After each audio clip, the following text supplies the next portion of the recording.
Hello everyone, it's Heidi from flutterbyheidi.co.uk, back again with another project for you, and this time it's a little 3-pocket mini album.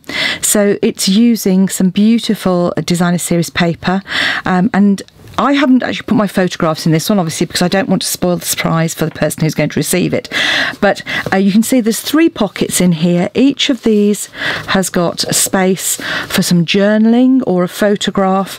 3 panels across the bottom here as well, again for photographs, or for stamping, or for some sentiments. You could add panels up here if you wanted to. I haven't, but it all folds up into a really neat little size that you can just pop easily in a handbag. You could obviously make these into a pocket for a gift voucher if you wanted, but I just thought it was a bit of fun and a way to showcase this beautiful paper which is in the current catalogue. So you've seen that piece of paper. How about some of these? If you're into your impressionist type floral papers, then here you go. So this one, so first of all, let's show you the papers. So the one I'm going to use, I'm going to do a lighter coloured one, which is this lovely one with yellows, the new Rococo rose, and on the reverse you'll see beautiful, deep, rich colours with a bit of rich raspberry in there. So this is one of the other papers that's on the reverse, is this lovely petal pink. We then have a fabulous floral paper, which has got a beautiful vibrant green on the back. Then we have deep purple. So real blackberry bliss for those who love their sort of deep colours. Lovely, sort of almost like sort of cottage garden roses. Again, with, I say, for me they were very reminiscent of Monet's sort of lilies paintings, but they're actually, I mean, they're quite different flowers, but beautiful. How pretty is that? I mean, how beautiful would that be as a background in a scrapbook page? Then on the back you've got these fabulous watercolour images, and the paper really does sort of look as if it's got some real texture to it. So actually choosing which paper to use was a challenge, because they were all gorgeous, but I thought I'd go for something a little bit lighter. My tastes probably tend to be a little bit dark, probably comes having men in the house, I suspect. So I'm going to use sort of the yellowy piece of paper. You just need one piece of 12 by 12, and then you need some coordinating cardstock to go with it as well. A pair of scissors, a trimmer or a scoreboard, and a corner rounder as well. You could obviously add a ribbon to that if you wanted to. I decided not to, because I usually find that ribbons tend to get tangled, and I hadn't got any just to hand. But so there we go. I've done quite a bit of the prep already. What I really wanted to focus on was the creation of the mini album, and then give you the layers, because depending on how you wanted to put photographs or stamping will vary. So you need to choose a piece of paper that hasn't really got a particular direction to it. This one is kind of upright in that way, but actually it works just as well in the reverse as well. And the first thing you need to do, I'm going to work in inches today just because that was how I worked it out, but I will endeavour to do centimetres as well. You're going to trim it down to 11 3/4 by 11 3/4. So just taking a 1/4 inch or thereabouts, depending on how accurate your paper is, by 11 3/4. Tuck your scoring blade, cutting blade out of the way, and you're going to score at 3 3/4, at 4 inches. Now, because this is paper, you don't need to score really firmly. Better to go 2 or 3 times lightly. So 3 3/4, 4 inches, 7 3/4, and 8 inches.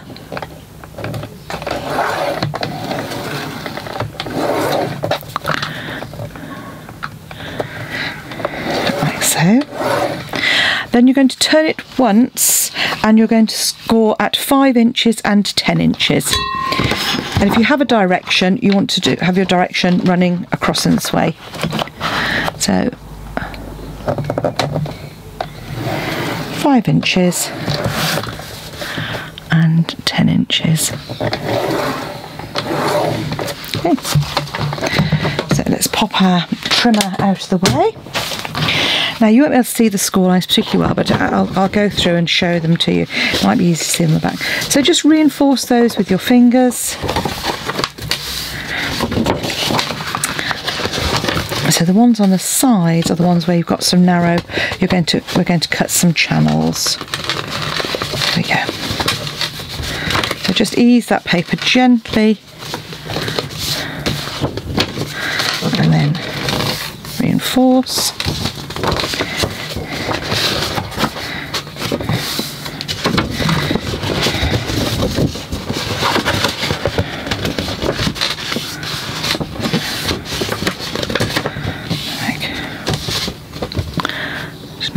Nice, and once you've got those, just very gently reinforce them. Okay, so you'll have a piece of paper that's got 3 small sections at the top and 3 larger sections at the bottom, and we're going to, with both of these, cut some channels. So you're just going to cut on both sides down to create a channel. As I throw everything on the floor. Oh, it's getting really dark here. I think it's probably going to get some rain. So cut up.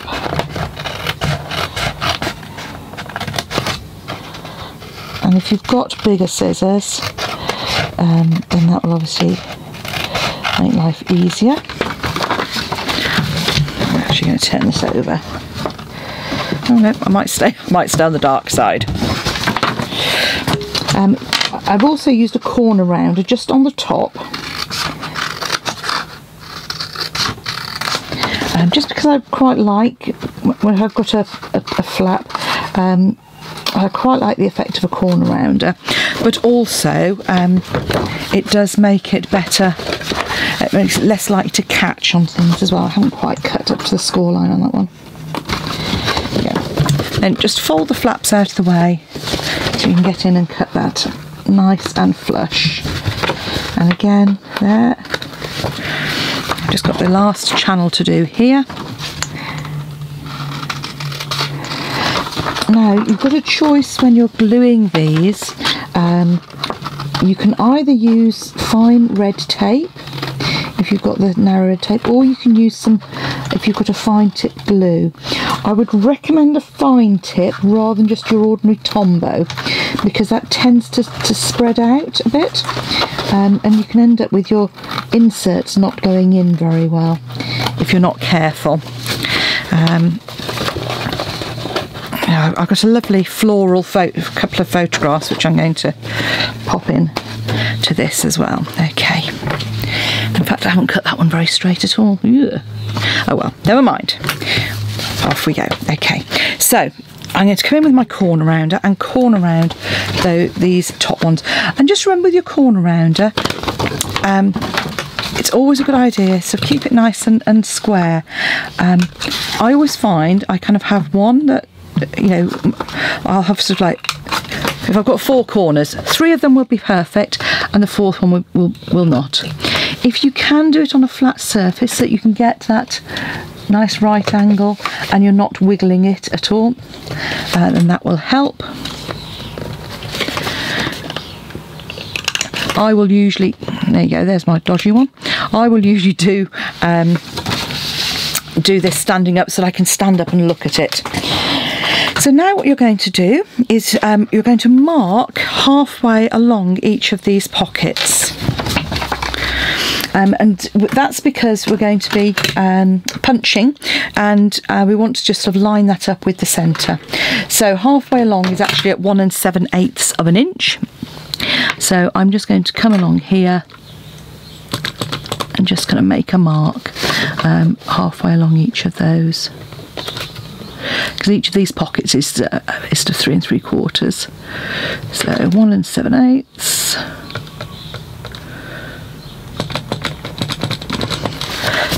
And you're punching it out, so you could mark that with a pencil if you wanted to. Max. So you could actually mark that with your pen, like so. And then when you come in with, I'm using a 1.5 inch punch, but whatever size punch suits you. On the Stampin' Up! Ones, you will find there's you can just see hopefully there, like a little dip. Perhaps you can't see. Oh, the light has gone dreadful. It's gone so dark outside. I do apologise. Right, so all you do is line it up halfway. So you can see the midpoint here, the midpoint either side, and punch. And I've made mine quite big, and the reason for that is because I find otherwise you can end up with a sort of difficulty getting things in and out. And I also wanted to show the kind of pretty, make it clear what it was as well, that it was a pocket.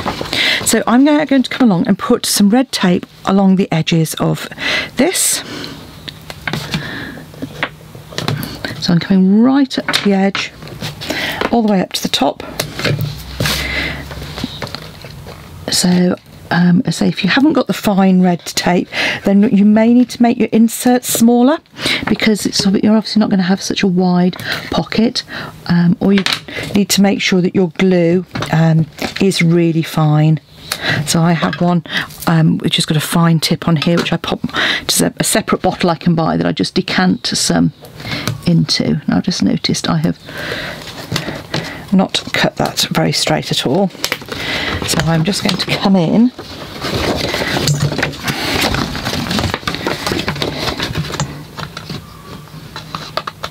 and cut down that school line.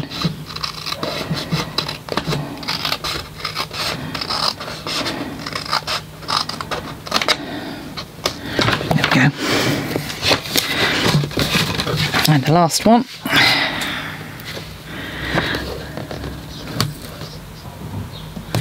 You know, these mini albums aren't designed to last forever if they're going to be carried around, but they're a lovely way to kind of, you know, I mean, people call them brag books or mini albums. I just find it's a, you know, we're so quick to, you know, keep everything on our phones these days. I think it's lovely to have something, especially as a little memory book. Okay, so having done that, we can now fold those up, just so you can get to a line on the right hand side. I've done a really rubbish job on that one.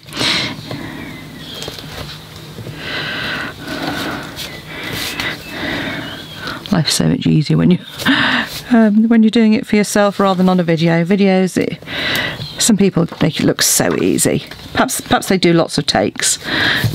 Right, there we go.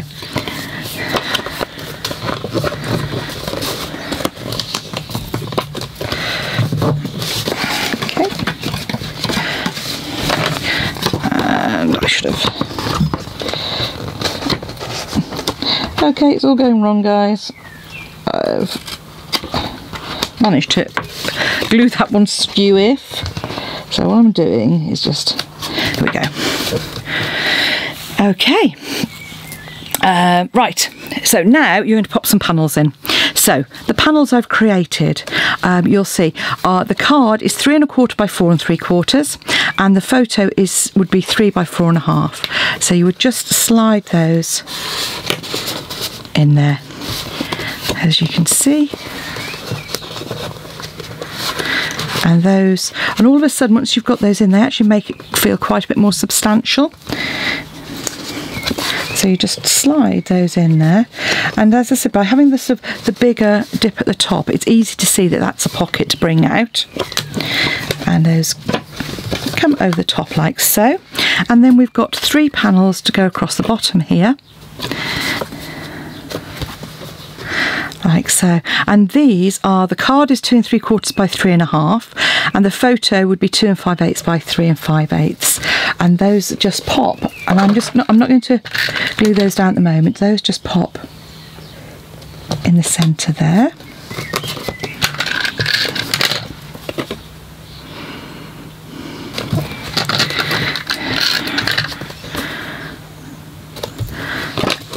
And there you have your mini album that folds up to create a fabulous little one. And then to go on the front, we've got a piece of card which is 3 3/4 by 2.5 and 3.5 by 2 1/4. That'll just pop on the front there, and that you can decorate in any way that you want. I'm going to very quickly just do the decoration for the front. So I'm using my Floral Essence stamp set, which is this one here.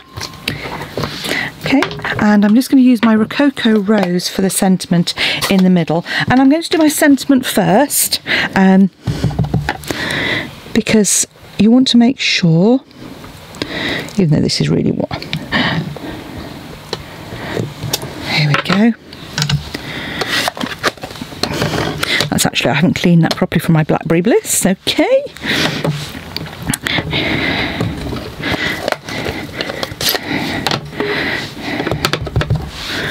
And I'm just going to pop my flowers around the edge there. And I'm just going to stamp off with this larger flower.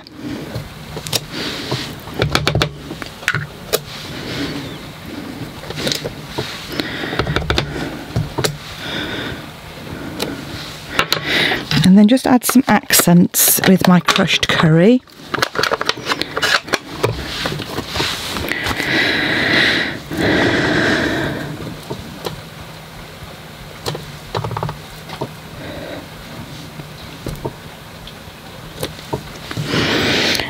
And get my larger flower. So this is where I said I've got a little cutout that just fits in there.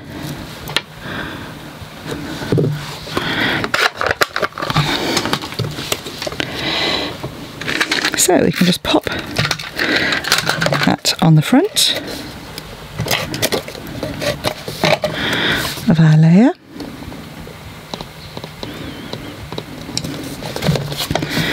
Pop that on the front of our mini album. And there we have a mini album all ready to go.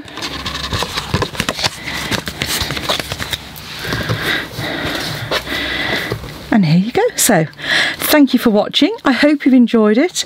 It was a very quick and easy one just to show you the construction of the album. If you've got any questions, pop along to my blog where I'll have all the dimensions, and you can also purchase the products at flutterbyheidi.co.uk or by visiting heidismith.stampinup.net and follow the links to my shop.